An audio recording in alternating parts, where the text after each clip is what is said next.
I was nice to a guy in my class and now he's super needy. I am not op. Original post by you, Violet Thunder X in R2X India. Trigger warnings. Lonely in a new country. Less than. Mood spoilers. He respected her boundaries. Less than. Original post. October 12, 2022. Earlier in August, I met a guy in class who is from my hometown back in India. He DM'd me asking to collaborate on a class project since we have overlapping research interests. So after a month or so we became friends. Everything was fine, but recently he has become so needy he calls me for any inconvenience he faces. And often I am busy so I don't pick up. He gives it 45 minutes and calls me again. And the pattern repeats. He has not made any other moves or comments to hit on me or anything. He knows I'm in a relationship and is super polite. But oh man, he doesn't understand phone etiquette. Usually I thought we should wait for the person to call us back if we already called them and they didn't pick up. Or like send a follow-up text asking when is a good time to call. But this guy just calls without any notice. And it isn't even urgent. One time he called and wanted to discuss his bowel movement with me and I was like skull. I think he is lonely and doesn't have many friends. So that's why I was nice to him and showed him the ropes of moving to a new country. Did not sign up to be on the receiving end of useless phone calls. I want to have a talk with him about this. But am I being mean? I feel so bad telling him to tone it down a bit. I genuinely don't mind helping, but the other day he called me 6 times at like 11:30 p.m. When I asked the next morning if he's okay, he just said he wanted to sit on a Zoom call and debug his code. That to me is something you don't bother at 11:30 p.m. for. Am I the mean person here? Update. October 19, 2022. So following everyone's advice and what I was already kind of considering but needed to hear it from others, I realized I have to talk to him about boundaries. Thankfully, it came up naturally when one time he asked me if we can discuss stuff for our project at around 11. I said no. I am not available after 9 p.m. since I put my phone on Do Not Disturb and only respond to family and my so. He was very receptive to that. He said sorry for the previous times and has not tried to call me after 9. He does text after, but it's not needy. More like, hey, when you're up, can we discuss about our project? Quote. So I'm glad it went smoothly. Although I think just beyond me. He is very lonely. I think he is wanting friends. And I think he's not confident in his own skills, work. Although he's respecting my time, I think he's very reliant on me to sort of confirm and validate his work, which is kind of exhausting. This makes me maintain more boundaries, but I also get it. Moving to a new country is not easy. So as someone suggested on my previous post, I'm being firm but kind. He needs to learn self-sufficiency. He has never lived by himself. But I'm not his life guru or anything. I am helping him but not coddling. Just wanted to update you guys. Reminder, I am not the original poster. Don't get me wrong, this guy needs to figure out boundaries and social etiquette. But it's hard for me to be upset with him. I see guys like this and look back at how close I have been at points in my life to being him or a nice guy TM. Being chronically lonely really messes with your head. Being by yourself too long can make your internal monologue seem like a normal conversation and can lead to oversharing or grasping to anyone who will talk with you. I mean, if I understand correctly, he is an alien in a foreign country that met his countrymen, and he doesn't have friends there.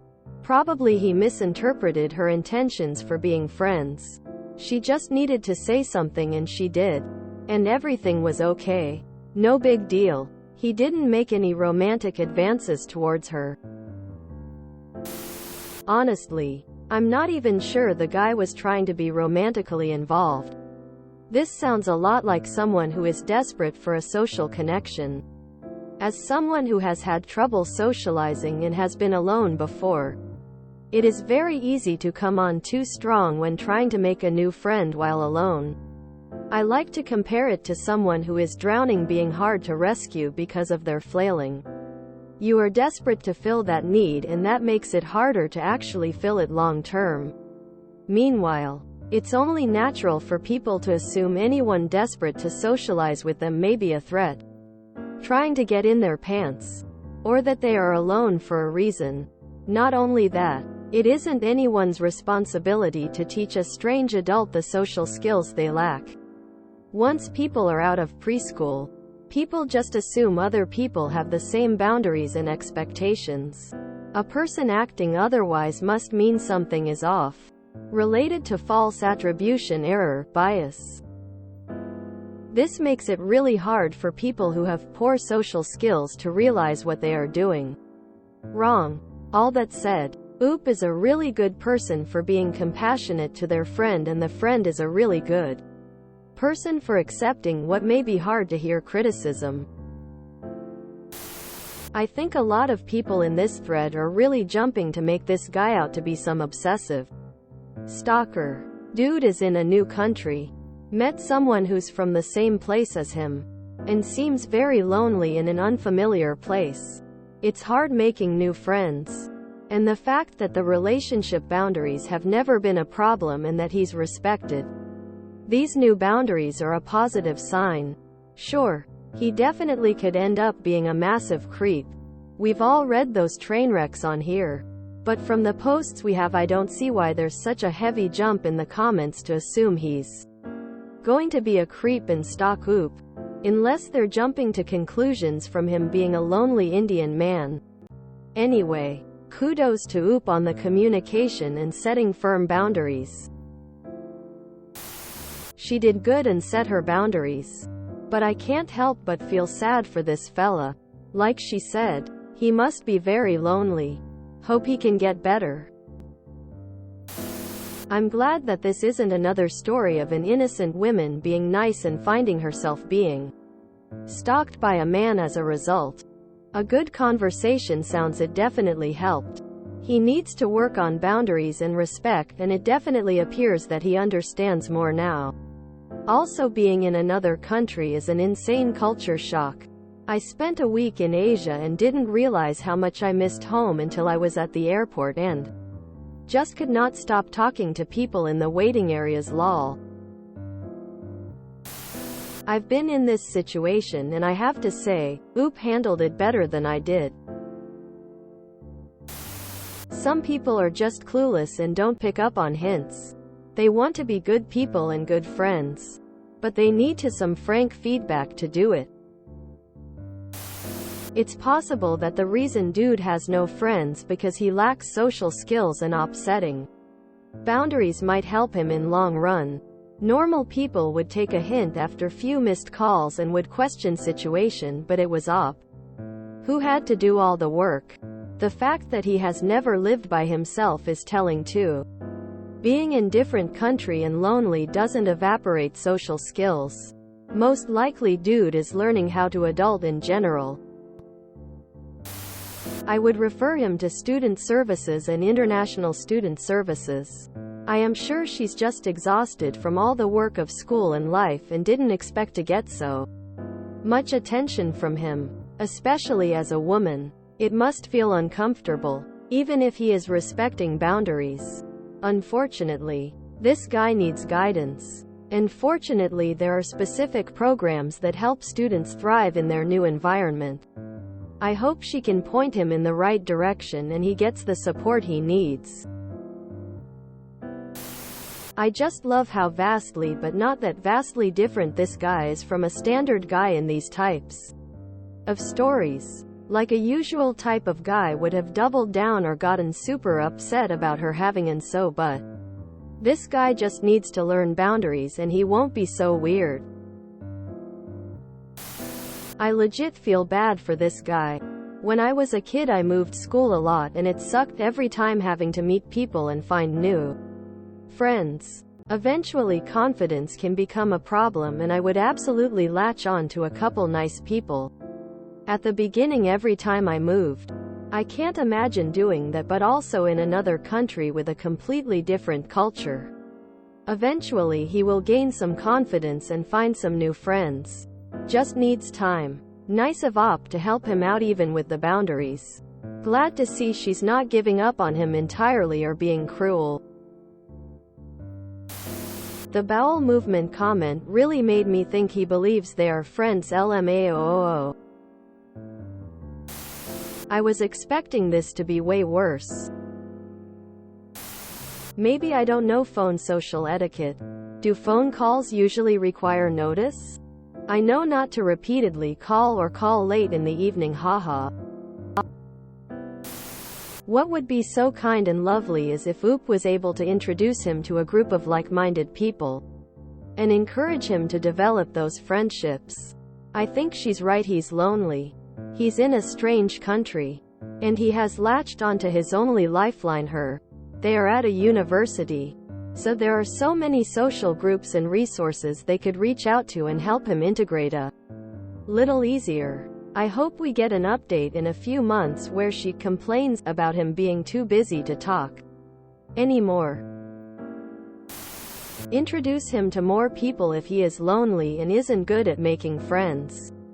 He may hit it off with other people too. Okay, this annoys me. I'm autistic and phone etiquette changed with the invention of smartphones. Back when I was a child in the 1980s, I was taught that you called and if no one answered, you just called back every hour until someone answered. In 2010, I didn't have a smartphone. And I didn't think about the practice implications of a smartphone. I.e., you have a clear visible record of who called and when. And you always had access to your phone, so if you didn't pick up it was because you didn't want to speak. All of my friends had smartphones though, and none of them thought to clue me into the change in the etiquette rules.